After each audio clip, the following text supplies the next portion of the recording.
Want to welcome everyone to this webinar, Disconcerting Demographics, How to Bring Younger People into Professional Selling Roles. I have a guest host on today, Kirk Young with JobMatch Assessment.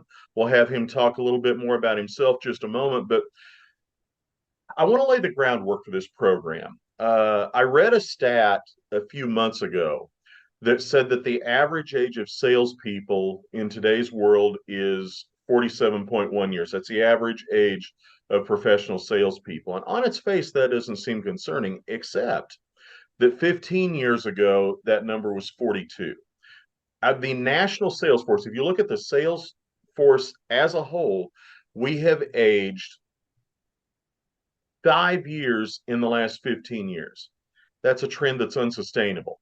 Now, understand, I'm not under 40. I'm not one of those younger salespeople that I talk about. But for our profession to continue to be vital and relevant into the future, we've got to find ways to bring in younger blood into the sales profession. You know, George Jones had a song years ago called "Who's Going to Fill Their Shoes," and it's something I'm feeling right now with respect to sales. We need people to step in. We need new blood. We need to fill those shoes. That is why I'm having this webinar today, and I think hopefully you'll find it's a very important webinar and very relevant to you and what's going on today. I want to tell you a little bit about us, who we are. Some of you know me, some of you don't. So, quick little thumbnail. I am Troy Harrison, the Sales Navigator.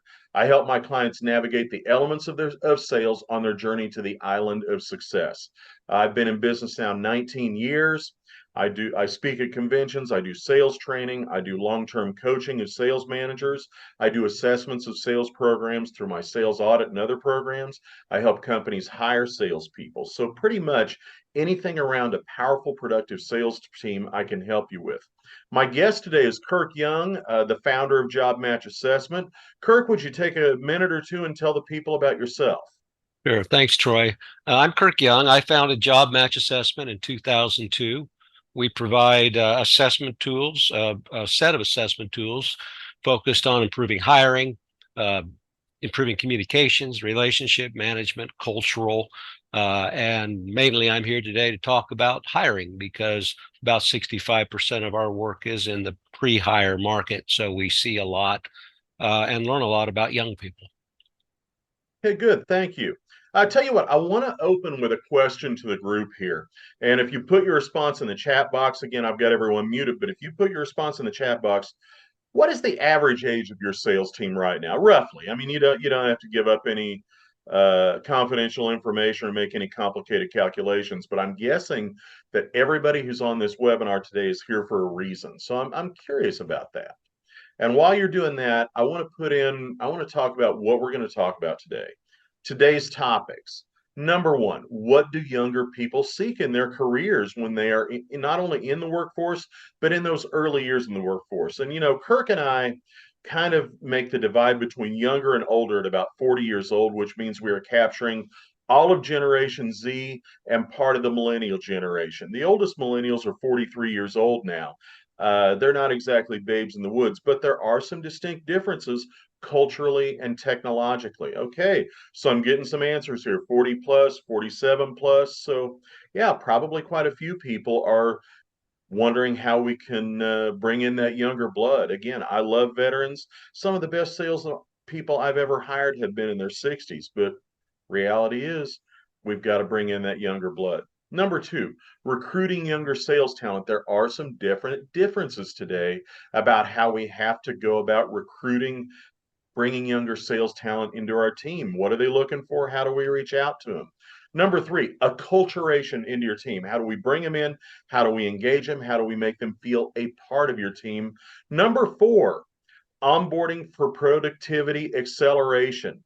How do we get those people up to speed, get them out in the field, get them successful? Therese says her team varies from 25 to 46. That's not a bad age bracket right there. And then finally, we're going to have a bonus topic that isn't on this page, which is once we've got those younger salespeople in, how do we retain them? Here's a little cheat for you, though. A lot of the things we're talking about for younger salespeople also work well for those upper millennials, the Gen Xers, and even the boomers. So you're going to learn a lot of general overall hiring techniques today, but some specifics about younger salespeople. So let's go ahead and dive in. What do younger people seek in their careers? Well, number one, younger people like to have a hybrid work environment. Hybrid meaning they're not office bound. In my opinion, sales is something that is very well positioned for this because, quite honestly, most sales positions are not office based. They are a hybrid. Unless you're doing some sort of a retail or a B2C environment where your people are coming to you, you probably have the capability for a hybrid work environment right now. They're in your office some of the time, they're out making sales calls some of the time. A lot of your salespeople probably are working from home at least part of the time right now, whether in a home office or on the kitchen table. And we are, in my opinion, more well positioned to take advantage of the move to a hybrid work environment than a lot of different careers. We're just doing a lousy job of marketing it that way. Number two, younger people tend to have what's called a slow life strategy. That was a term that Kirk used. And Kirk, I'd like to bring you into this right now. Explain what you mean by slow life strategy and how that impacts us in the hiring and management phase. It's a change we've seen in the last four generations. If you go look a ways back, it wasn't long ago where most people were dying at a much earlier age. And times have changed to the point where if you look at what the greatest generation and most boomers did, they were in a hurry to get everything done, hurry to get through college, hurry to get married, hurry to have the kids, hurry to get promoted, hurry to retire. We don't see that attitude anymore. The slow life strategy says, I'm going to be here a long time and I'm going to enjoy the trip along the way. So instead of hitting the interstate and going 90, they're taking the back roads and stopping in the little towns as they go. And they're doing that with life as well. I get that. And I think back to my grandfather. My grandfather's generation, most of them were all about deferred gratification. They were going to work, work, work, try to retire early, and then enjoy life afterwards. And nowadays, I think we see younger people, and quite honestly, I'm one of them, that is less about deferred gratification than enjoying it while you're here. But that does tend to slow down one's career movement. They're not, like you said, they're not looking to climb a ladder quickly, retire quickly. They're going to take a little bit more time at each step. And that actually could be a good thing because that means that when you hire a salesperson, maybe they're not interested in getting a promotion to sales manager within the first year and a half. Maybe they're more willing to take the time, learn the job, and be proficient at that job. Which we'll talk about the retention angle a little bit later. But this is something to think about because statistics show that most salespeople do not start achieving a profit for you until somewhere between month 13 and month 18 of employment, just due to the learning curve, training investment, and all those kind of things. And they don't reach full productivity until year 3 or year 4.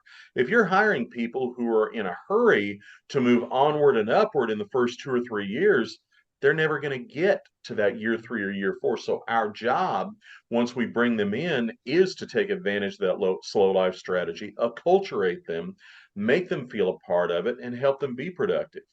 One great way to do that is through another thing that younger people seek in their careers, which is personal bonds. Now, it used to be that people were a company man or a company woman. When they joined a company, their primary loyalty was to the company.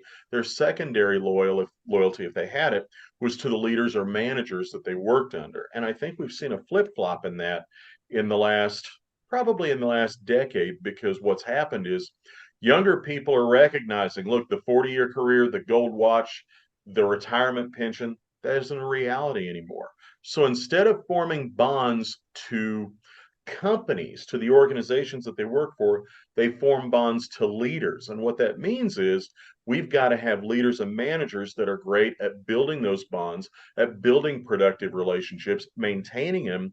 And then we've got to be able to have bench strength coming in behind them. So when one leader does move up or move out, we've got somebody else to come in that's able to form those bonds quickly and continue to have that loyalty. Otherwise, when a leader leaves, your salespeople are going to start looking elsewhere. So good sales leadership is essential. And that's something else we're going to be talking about soon. But there's another piece to this puzzle. And that next piece is something that has really come to the fore with the millennials and with the Gen Zs, but also my generation, Generation X, and that is work life balance. In a recent survey, people were asked, is working for a company that promotes work life balance, how do you rate it? The highest rating was essential. 55% of Gen Z, 57% of millennials said working for a company that promotes work life balance is essential. Younger salespeople, they work to live, they don't live to work. And I think that is a flip flop from what we've seen, particularly between the boomer generation and the millennial generation. My generation, Generation X, we tend to straddle the fence on a lot of those issues. But work life balance is even more important now, and it is important that you promote that as part of your culture, not only after people are hired, but during the hiring process. Kirk, can you speak to that a little bit about Sure. how companies might be able to take advantage of that? Um, of work-life balance, or I Yeah. didn't understand. I was thought you Yeah, speak to the need for work-life balance and how to make that part of your recruiting.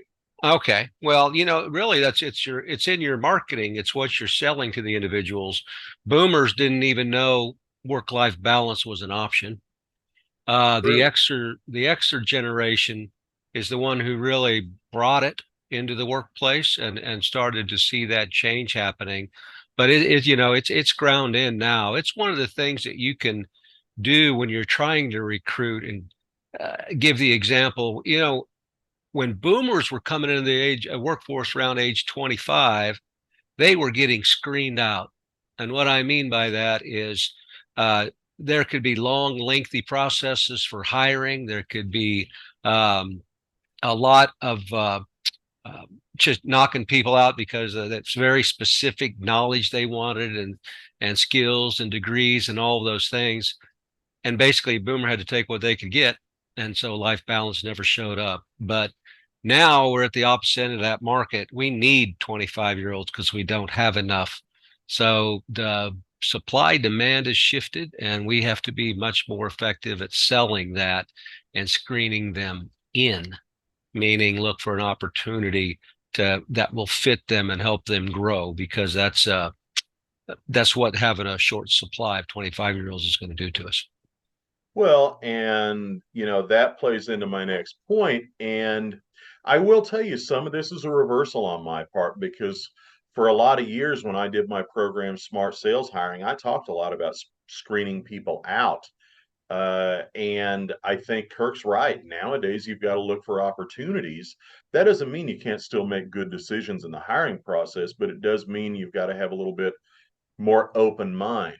And so, how do we recruit younger sales talent? Well, first of all, here's a big shift. It used to be that you just tossed an ad up on Monster and then it was Career Builder and now it's Indeed. And you could toss up your HR job description and just wait for candidates to approach you. And it's not that anymore. First of all, your ad has to be marketing focused. Hiring is a marketing project. Hiring is not an HR project.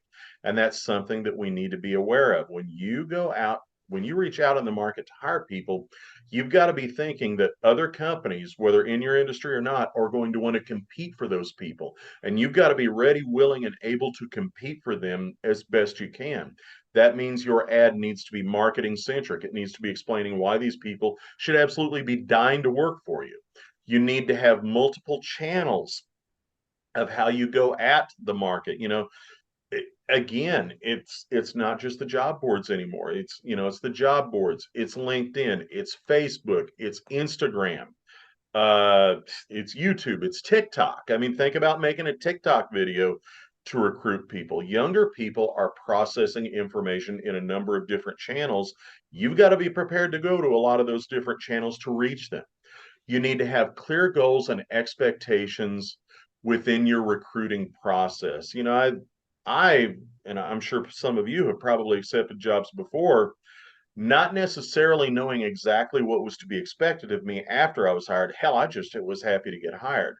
Nowadays, I think younger people are looking to have clear goals and expectations set out for them during the recruiting process.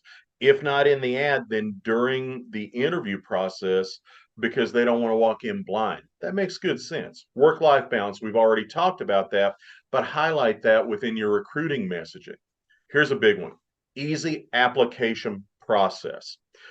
One of the fads that has really come about, and I think this is companies getting over technologied, if you will, is that companies have started using job boards and other recruiting software to try and screen people out on the application process. The problem with that is this, and maybe the idea is they figure if somebody is willing to spend 20 to 30 minutes answering a questionnaire, filling out an online application, that kind of thing, they're willing to do the work of the position. But what happens is the opposite. You lose a lot of applicants that way. And I know a lot of younger people, and they tell me horror stories about this stuff. They say, they asked me to do an online survey just to submit my resume. And they said, well, this will take about 30 minutes. I said, I bailed out. There was no reason to continue. That is a waste of my time. Make it easy for people to apply to you. You can always say no to them later after you have them, but you can never say yes to people that you never know about. Here's a big one, and I'm going to bring Kirk in on this one. When you get an application, it is more and more important to respond quickly to that application. And when I say quickly, I mean, and it used to be, again, this is a shift in my thinking. I used to say, gather up resumes for a week, then do some triage, go through, figure out how you wanted to reach out to. Nowadays, an application is like a sales lead. You got to jump on it quickly. By the way, my new blog article today on my website, troyharrison.com, talks about the need to respond to incoming leads quickly, and it addresses this topic a little bit. But Kirk, would you talk about a little bit about why companies need to respond quickly when they get an application? Because it's an expected thing for the digital native generations, which are most of the millennials and all of the of Gen Z. Back for boomers and most Xers, the application process took weeks, and everybody lived by those expectations. But today, you need to be on it very quickly. You mentioned making the application process easy. Remember, we're trying to screen in, Right. so it's more about the speed is expected to be competitive. Best practices I've seen out there is an organization that hires people, develops them into crafts, plumbers, um, and sheet metal and those types of things. And they're marketing the training program, they're marketing the apprenticeship, they're marketing a good career, and life balances. But then when you go to apply to them, it's snap fast. No matter when you call, they always have, when you submit, and submission for them takes about 2 minutes to finish the application process. They're not trying to make it lengthy. But what it does is the minute you hit the button, someone sees that. The company watches it 24/7. And they reach out at that point in three ways to make sure they get to them. They reply to the email that the person submitted, they text them, and they call them. And they try to get them to set up an appointment to come in and talk with them at that point. And that way they're not missing anybody. And if you don't respond like that, as hot as the market is for these young people, they won't be available by the time you get to them. If you wait a week, they've already moved on. Yeah, I would agree with that. And, one of the things that I teach in my hiring assistance programs is a 4-question phone screening as an initial triage on a new applicant. And that'd be a great way to do this, is respond quickly and do that. And one of the things that a lot of my clients see right now is they get an application, then they try to reach out later, they don't get a response, and that's probably why. And this is a shift that I've been teaching to them. And when I say this is a shift, I mean it's a shift within the last 30 days. That's how fast things are changing. And remember, their loyalties are personal. Their loyalties are not necessarily to the organization. So you need to emphasize the fact that you have quality leadership that can form those bonds with them. Kirk, we had a question. I'm going to direct this one to you. I kind of know the answer, but Jeff asked, does that hold true with other positions? In other words, the quick response, does that hold true for positions other than sales? Yeah, it does. If you're recruiting anything, anyone in that generation, that expectation's built in. Yeah. How many people get upset if you don't reply to text right away? I don't, and um, drives my kids nuts because everybody replies to text right away, right? Yeah. Uh, I say I don't even carry my phone on the weekends because it's likely to ring too much. So I don't get that. And you did mention that having someone in there. One of the things we've seen in surveys is that these youngest workers coming in now want adults in the room. They want relationships with adults. A lot of them want coaches and mentors. They want that boss too, but they want someone who's been around a while and can show them the ropes. Well, and that leads into my next point because now we want to talk about acculturation into the sales role. And acculturation is a mental and emotional process. Acculturation is bringing somebody in and making them yours, making them someone who buys into the idea of superior linen, buys into whatever company that you are working with. And that is what makes them a passionate representative of your company. But a big piece of acculturation is the fact that you need adults in the room for training. And this is a moment where veterans who have been there and done that are very important. One of the things I'm seeing, and this is a trend that I'm seeing recently, is that a lot of companies now are wanting to bring in an in-house trainer, or they're wanting to delegate the onboarding, training, and acculturation role to HR. I would caution that, particularly against that, particularly with salespeople, because those younger salespeople, the adults in the room syndrome means that they want to talk to somebody, they want to have somebody working with them who is experienced, who is kind of the been there and done that personality, so they can say, this is how I've succeeded. Kirk, is that kind of what you're seeing on That's this? absolutely what we're seeing. They're just simply looking for it's face-to-face contact. Maybe that had something to do with the in our pandemic as well. I Just the think fact that we got too isolated. I think that's possible, and I think there's definitely a drive back towards socialization. Socialization not involving one of these phones. Uh, and then a piece of acculturation as well is job fit. When we're talking about job fit here, I think we're talking about values and desires and what they want out of their job, what they want out of their career. And this can be a real challenge because most companies hire for experience and knowledge. Job fit actually comes from traits. Traits are those things that traits are those things that we just are. Okay, I am 5'10". You are not going to teach me, no matter how good of a trainer or coach you are. You are not going to teach me how to dunk a basketball, unless you lower the rim to about 8 foot. I might be able to manage that, but that is not something that I am capable of doing. I have certain traits that dictate who I am and what I'm all about. And I'll tell you this, some of my traits are I'm way too independent to work for anybody. That's why I've been self-employed for 19 years. Kirk and I are on that. Kirk's favorite phrase is he always liked to think that he was being micromanaged if his boss was in the building and breathing. And I was a little bit the same way. That is a trait. So when we look at job fit, we need to look at those traits that dictate how they look at their careers.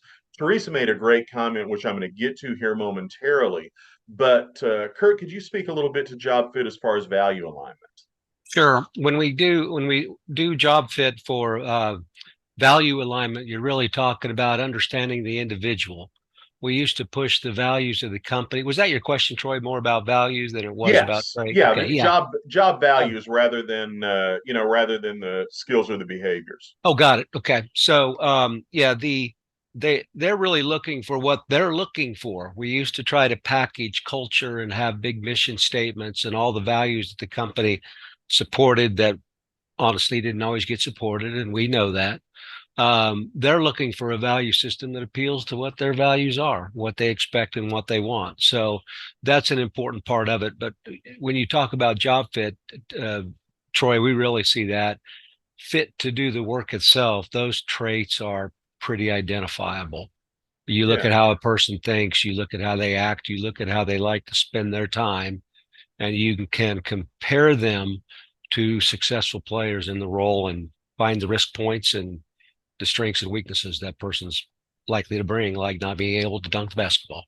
exactly. And then the third point here is buddy them up. Have a buddy system where your new hire is buddied up with somebody who has been there and done that, who can serve as a mentor. And Therese made a great comment. She said the buddy system helps form fast culture fit when you have a personal mentor in the trenches with you. Exactly.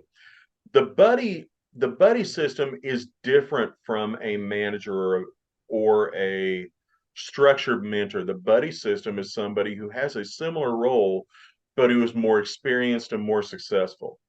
Here is why you should designate a buddy, because your new salespeople, and I don't care whether they're 25, 35, 45, 55, or 65, your new salespeople are going to form some sort of a buddy attachment.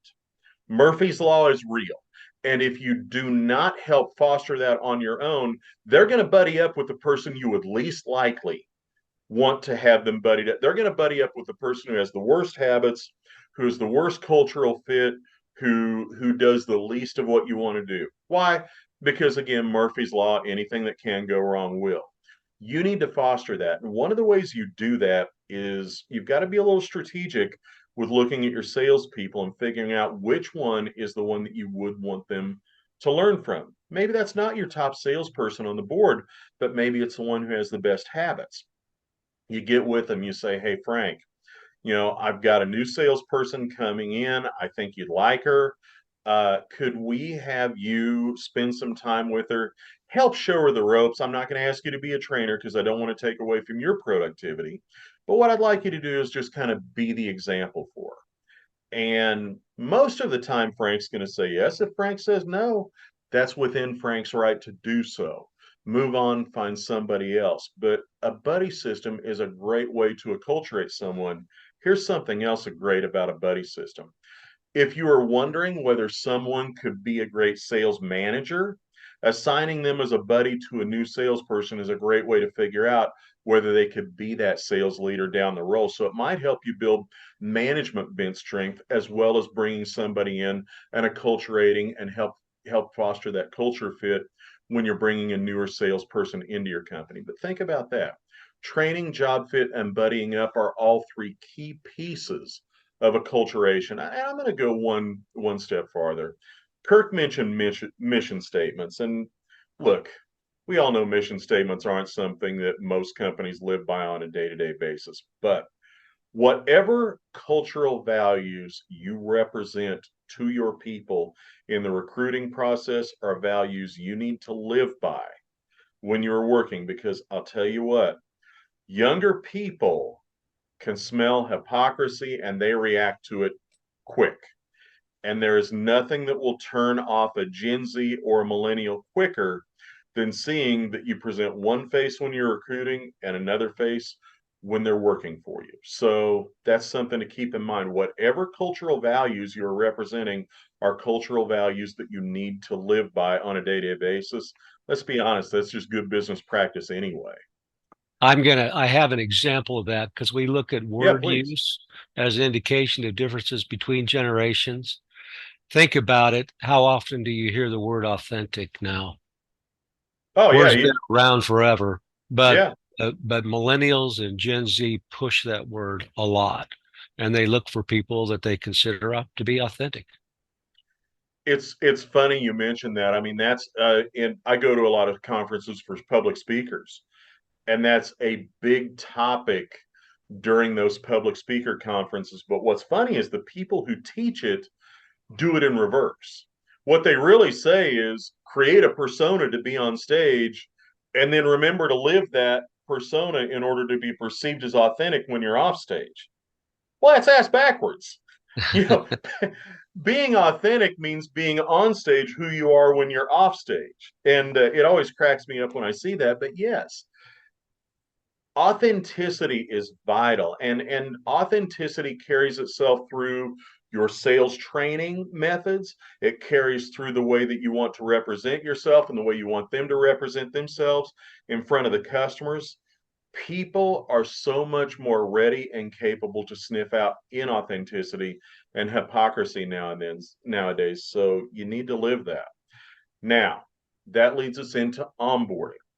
Onboarding is that process of bringing in a bouncing baby salesperson and giving them the tools to be productive. I look at onboarding in a 90-day phase. And I got to tell you, a lot of people that I talk to, even some of my clients, have a heart attack when I tell them onboarding is a 90-day process and maybe even beyond. Because our mentality in the sales world is, I want to hire somebody who can hit the ground running. Look, you can hire somebody and bump them out doing sales calls next week. That's possible. God knows I've done it before when I was a salesperson. I mean, a lot of my onboarding processes could be summed up as here's your desk, here's your phone, good luck, you're on your own. And that doesn't produce success. Onboarding is that process of taking somebody and making them your own, giving the skills and the tools that they need to succeed, having checkpoints so you know that they're making the right progress, and launching them towards success. I look at onboarding in three phases. 0 to 30 days is just knowledge. I'm going to repeat that. The first month is just knowledge. Teach them what they need to know about your business, about your products, about your services, about your company culture, about your internal networking. Run them through your business and let them see every phase, even down to the most mundane invoice entry or the guy picking up the trash. Let them see every phase of your business, because believe it or not, at some point they're going to need that knowledge when they're in front of a customer. And if you don't teach them that in the first 30 days, you'll have to teach them that after they screw up a sales call. The other thing that a good onboarding program does, and by the way, I'm a fan of immersion training. Immerse them in every department of your business. Have them work side by side with the people that are doing it. When I entered the laundry business in 1998, that was my first real onboarding program. A guy named Darren Pierce was my general manager at a company called Ameripride in Topeka. And Darren sat me down on the first day and he said, I'm going to run you through this plant like you are a piece of laundry. Well, so I know that there are a few people online who are in that business. There are a number who are not, but let me tell you something. The laundry plant is not a glamorous place. The very first day I was counting dirty towels that were coming back from restaurants. And if you don't know how grungy a towel can get when it comes back from a restaurant, go visit a laundry plant and ask to be a part of the soil count process. It's nasty. But you know what? In 30 days, I knew the business. And more importantly, I had internally networked. Aaron goes, hashtag truth. You've been there, haven't you? I know you have. um, but whatever your business is, in that first 30 days, they're going to learn the business and they're going to have an internal network of people that they can call on when they have questions and when they need things. And every salesperson needs things from other departments. They need to have good relationships with people in those other departments. That 0 to 30 days is the best way to do it. And by the way, the key to onboarding is patience, yours and theirs, because you'll have a lot of salespeople that think they want to get out and make sales calls right away. They're not ready. Don't ask them to do something they're not ready for. Now, second month, month 2, day 31 to 60, activity. Now, you have your weekly activity standards, right? And if you don't, you need to develop some. Talk to me, I'll help you. But in the second 30 days, we want to ramp them up to their normal weekly run rate. Let's say you want somebody to make 8 sales calls a week, 8 meetings a week. Well, you wouldn't say, okay, the first week of that second month, do 8 sales calls. No, ramp them up. Week 1, 2. Week 2, 4. Week 3, 6. Week 4, 8, and they're on 8. It's all a ramp up process. Let them make sales calls, but don't charge them with making actual sales yet. The idea that second 30 days is get used to making sales calls, maybe get some proposals out there, get some opportunities in the funnel. The third 30 days, now this is very sales cycle dependent. If you have a 6-month sales cycle, this isn't fair to ask. But if you've got a normal sales cycle of roughly 30 days, then in your third 30 days, you should be asking them to draw blood, make a sale. And again, you don't want to say hit your normal and monthly quota. It's a ramp up process. A lot of times it can take 6 months to 12 months to ramp up to quota. Take that into account in designing these objectives. You should have objectives for each one of these phases. After the first 30 days, you should have some sort of an exam or activity, sales presentation, whatever, to make sure that they know it. For month 2, you should have standards for how many meetings they're having, what their pipeline looks like, and what their progress is. For month 3, you should have an objective for what their sales look like. And every 30 days, you should have a review session with them to let them know what their progress is. Gen Z in particular loves structure. This helps give them structure. Notice the phrase I have at the bottom of this slide. You can do onboarding right, or you can do onboarding over and over. What I mean by doing it over and over is a couple of things. One, you can go back and do remedial training down the road when they're failing and realize that there were things that they weren't taught that they should have been. That's doing it over. Or you can do it over and over and over because you have turnover. You can make a lot of great sales hires and lose them in the first 90 days if you don't do onboarding right. I'm hammering on this. This is important. I tell everybody to do it. If you want help doing it, talk to me. I can help you build an onboarding program. But Gen Z and millennials crave that structure. Give it to them. Let them have that. Give them that onboarding time within your company. Retention. What makes younger people stay at a job? Retention is vital. Once we've got them, we want to keep them, right? So what makes a younger person stay on the job? Well, number one, they like the job. And let's speak a little bit to what liking a sales job means. And I'm very passionate about this. Liking a sales job means more than just enjoying making sales. Okay. Everybody enjoys getting the order. Everybody enjoys closing the sale. Everybody enjoys getting the contract. A lot of people in sales, however, don't enjoy the activities that go into getting them there. To like the job of sales, you've got to enjoy prospecting. You've got to enjoy asking the questions and investigating. You've got to enjoy making presentations. You've got to enjoy proposals and closing sales. And you've got to enjoy all of those things, knowing that 90% of the time, those are not going to result in a sale. Let's face it, an active salesperson is going to fail anywhere between 60 and 90% of the time. The good ones, however, do succeed that 10%, 20%, 30% of the time. And that is what keeps them successful in sales. But if you don't like the job, you're not going to stick with it long enough to succeed. I've had salespeople working for me before that were very successful in the short term in terms of the sales that they made and the money that they made. But they quit because, as it turned out, they hated the activities of selling, and they went back to professions that didn't pay them as much money, but that they enjoyed. Number two, they believe in the product. Now, they don't have to have a passionate love of, for instance, a uniform shirt or a copier. What they do have to have a passionate belief in is the idea that they are making their customer better when they sell to them.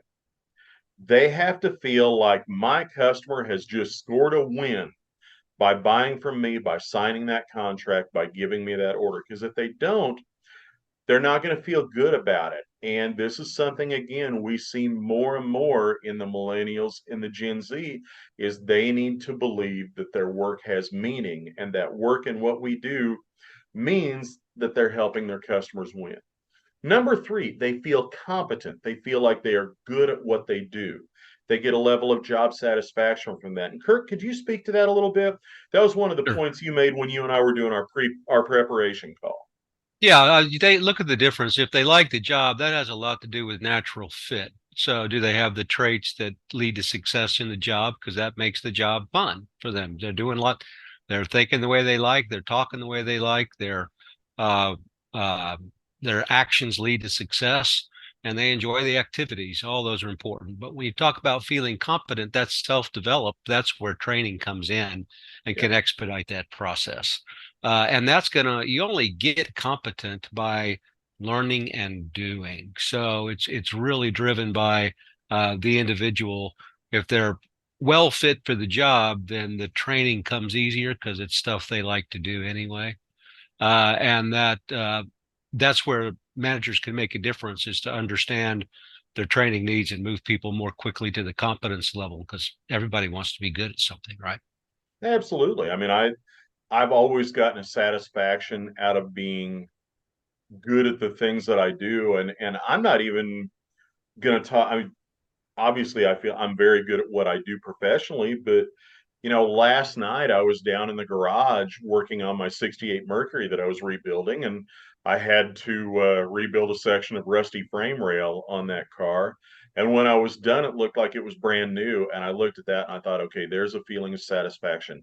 This is something that I am good at, that I did a good job at. I was competent on that. Now, I'm not competent on stitching interiors, so somebody else is going to do that.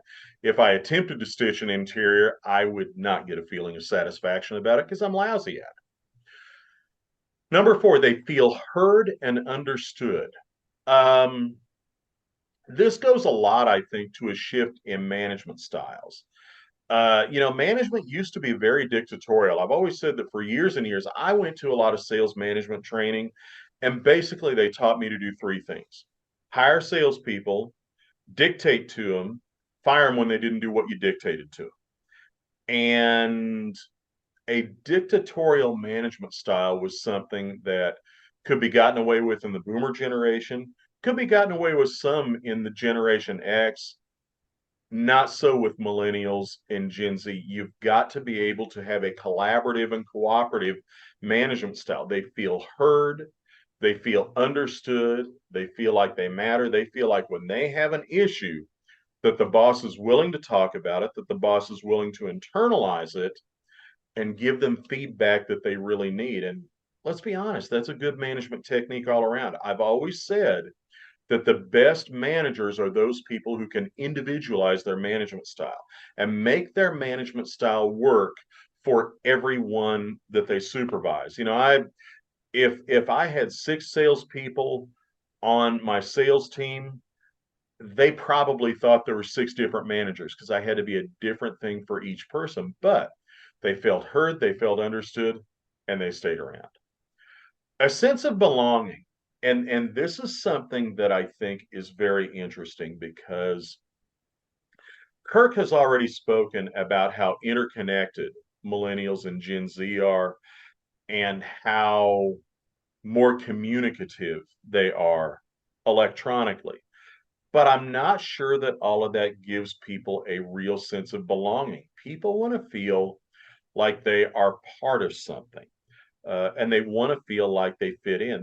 The desire to fit in is a human desire. It's a human impulse. But Kirk, do you see that as being stronger with the millennials and the Z's?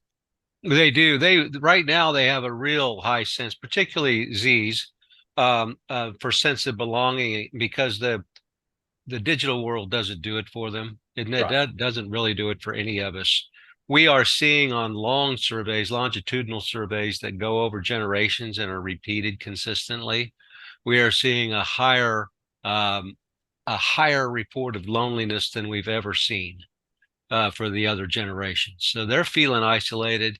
Again, I think electronics have done a lot of that, but also the pandemic was very damaging as well. Which makes it more and more important to acculturate, to network, to buddy up, and to help make sure that all of your people feel like they are part of the sales team because that's going to keep them around. Remember, turnover is expensive. I'm anti turnover unless you absolutely have to have it. And then finally, they see a future. They can look down the road and they say, okay, I have a place with this company. I'm going to have a place with this company tomorrow. I'm going to have a place with this company next week. And maybe I can even help myself and increase my future with this company. That, again, something that's very important is the ability to help your people see a future. And remember, as you are looking at all of these components, that personal leadership aspect is very important. And by the way, some of these key components like loyalty to individuals, feeling heard and understood, these also cross over into the sales arena. So if you're selling to millennials and Gen Z, you also want to embody those traits and also the authenticity. If you're selling to millennials and Gen Z, authenticity is absolutely vital. So when you are, and this is one of those moments that hiring and management behaviors also carry themselves over to selling, and it's a good way to live what you believe. But those are some of the keys to making these people stay with your company. And that's what we want to do. We want to bring them in, we want to acculturate them, we want to onboard them, and we want to retain them. These are some of the keys to doing that. All right, I have time now for a few questions. Questions for me, questions to Kirk. If you've got a question, go ahead and put it in the chat box, please. Um, Kirk, I have a question for you. If you had to identify the most important aspect of marketing a position to millennials and Gen Z, what would it be?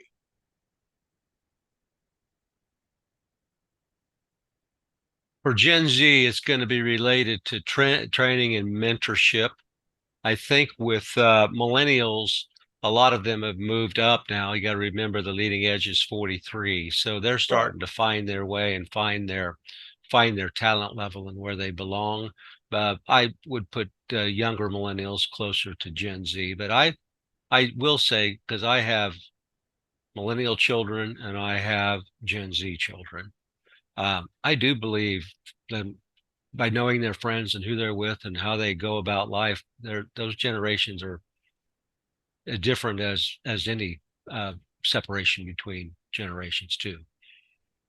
I would agree with that. And one of the things you talked about offline with me was about using their own networks to gain referrals for new position, for new Oh, candidates. we didn't cover it a lot in today's, but everybody wants to know what's the magic bullet. How do I find them? And I have clients in all four time zones, just like you do, Troy, and it's regional on how Yeah. you reach the different age groups. Because you can't even find, we have so many choices for social media. You could be a Twitter user or a Gab or me. It goes on and on, and groups kind of find it, and it varies everywhere. It's just a matter of the best way to find out what they're using is if you're looking to hire 25-year-olds, then you ought to be talking to every 25-year-old in town to see how they find their work and how they look for jobs. That'll give you more insight than any one-sider approach. But all of us have to do multiples. We know that. You and I do it in our marketing too. I mean, how Oh many yeah. different platforms do we have to go out to? You know, dozen maybe. Um, I haven't checked lately, but it's up there. Well, I have started doing TikTok videos, and that was something I was pretty resistant to for a while, partially because I have a hell of a time saying anything in 60 seconds. But I'm starting to do TikTok videos now as well for the same reason. Are you Uh, dancing? Are you dancing while you do that, or I do not you dance. stayed away from it? Okay. Out of respect for my audience, I do not dance because nobody wants to see that. All right. Well, I've got a few closing takeaways here. Oh, Teresa, this may be the stupidest question ever, but do you find shorter job listings work better or providing a lot of information upfront gets the best results upfront for a quality applicant pool? I'm going to answer that. And then, Kirk, I want you to answer that. Okay. My answer to that is your first paragraph has to be a kick-ass paragraph. I mean, what I have found, and again, I will also Kirk may differ with me. He often does, but that first paragraph, if you can really grab them, it'll pull them through the rest of your ad. But what I would say is that, yeah, Teresa's, I've moved into leading what's in it for them. Boom. That's absolutely what you should be doing. The first paragraph is all about them. They are the stars of that show. And I really leave a lot of the HR stuff out of that job description. What's in it for them? What do we do? Why should you be dying to work here? That kind of thing. Kirk, what's your take on that? Short works better. Everybody it seems like our attention spans have gotten shorter.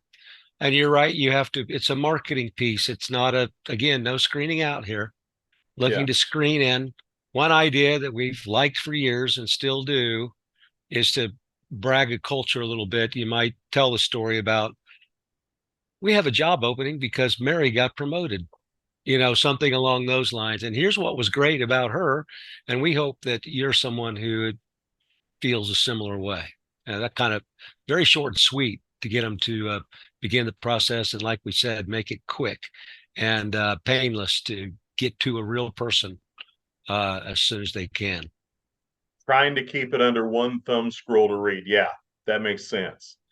And I will say that's something that I have to work on myself because I like words.